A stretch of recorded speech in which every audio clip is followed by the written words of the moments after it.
ఇది గర్ల్స్ కాలేజా? లేదండి, కో ఎడ్యుకేషన్. మరేంటి నీ చుట్టూ అందరూ అమ్మాయిలే ఉన్నారు, ఒక అబ్బాయి కూడా లేడు? మేడం అది అబ్బాయిలంటే సడన్ గా సరిగ్గా నీకు సరిపోయే స్పాట్ చూసి జాబ్ వేయించుకున్నావు అనమాట. ముద్రా పోరి.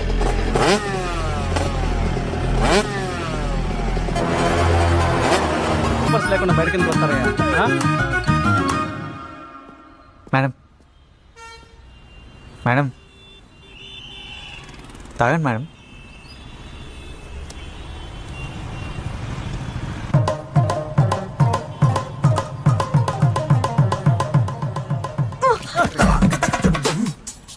పేపర్స్ ఉండవు, పెట్రోల్ ఉండదు, ఒక అమ్మాయిని బయటికి తీసుకొస్తున్నానని కామన్ సెన్స్ కూడా ఉండదా నీకు?